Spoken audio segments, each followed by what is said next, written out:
Hi, my name's Cecelia Rabena, and this is my activities board. We're going to start on the left side, and the left side says gross motor skills. Gross motor skills are large body movement, like running, jumping, catching, throwing, climbing, balancing. I posted this to make sure that my parents know what the different gross motor skills are. A majority of them more than likely will, but I just did that as an extra reference so they know that and they can be aware. Underneath that I have a little picture that goes along with my next little example, and it's a example of gross motor skill activities. These are activities that I use in my classroom. Hot potato, animal walks is a big one for my kids. They love to walk and act like animals. It helps with balancing, running. It's a great activity to do indoors or outdoors. Yoga is great for the kids, and a lot of the times we do animal yoga where they get to pretend to do different poses like animals. Jungle gym, hopscotch, relay race, hot potato. All great activities that you can do inside or outside. The center of my board focuses on physical activity and what parents need to know is best about physical activity and why their children need to get physical activity every day and the high intense portion of it. Whether it's only 30 minutes of it, that's great, but many parents like to think that students get enough physical activity throughout their day at school. However,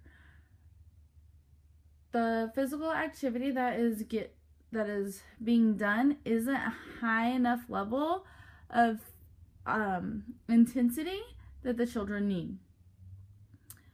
Physical activity is important because the children need to grow their gross motor skills, and physical activity is the best way for children to do so.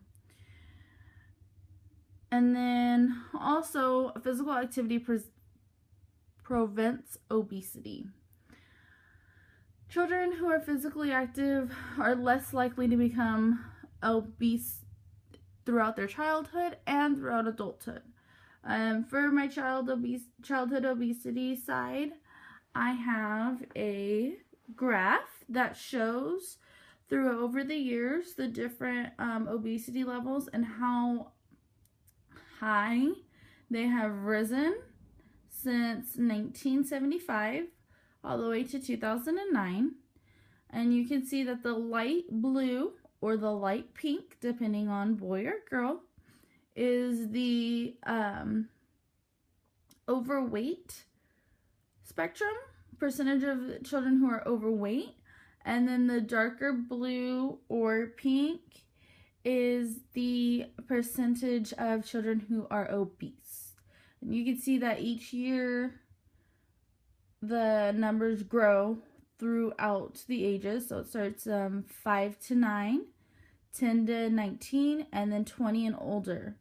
And the percentages grow. For ages 5 to 9, the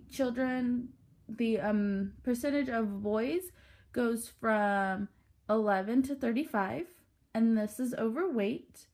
From 10 to 19, it raises from 4% in 1975 to 22% in 2009, and for 20 years and older, it starts from 19% to 50%. That is a huge and alarming amount of percentage of young men and young boys who are overweight in our population. And I give this as an example for our parents to see that as physical activity starting young helps prevent childhood obesity.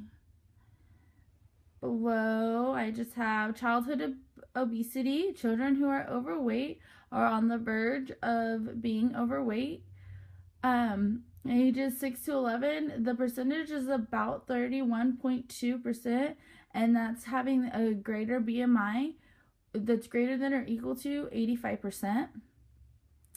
And then for ages 12 to 19, about 30.9%, and that's greater or equal to BMI of 85% as well. And I show this as well so the parents can see that the percentage of children are at an alarming rate that are obese or overweight, and an easy, simple remedy to fix that is physical activity. Even if it's something as small as we're going to play hopscotch to the front steps of the door. As you get out of your vehicle and you walk along the sidewalk and you do, hopscotch, I told my parents that's great. That not only helps them with their gross motor skills, but that gives them a little bit, if you tell them, oh, let's see who can do it the fastest, or let's see who can jump the farthest, it gets them to get active and get moving. And most children at a young age would like to, let's do it again. And it's a way to open the door to that physical activity that every child needs. Down at the bottom, I have another chart, and it's obesity rates among low-income preschools starting to decrease. And it just shows from 1990 all the way to 2011, and it shows how the obesity rate in low income started to rise, and it's kind of hit a plateau since 2011. And I show that to show my parents that, it does affect all classes. Low income is normally where it hits the most, but every class is middle class, upper class. They're all hit, and I want my parents to be aware of everything that can happen if your child isn't physically active. I explained to my parents that the importance of physical activity isn't just to keep them healthy and to keep them from becoming obese, but it's also to grow and to expand their gross motor skills. Both of them go hand in hand. I feel physical activity, gross motor skills, childhood obesity, it all comes together. And I love my little picture right here with the kids, and it says play, learn, and grow together. I explained to my parents that simple playing, running outside, doing cartwheels, rolling around on the floor, running together, little things like that can not only help grow our gross motor skills, but it can also prevent childhood obesity because it's encouraging their students to get out and play. This is my physical activities board, and I hope it helped a lot. Thank you.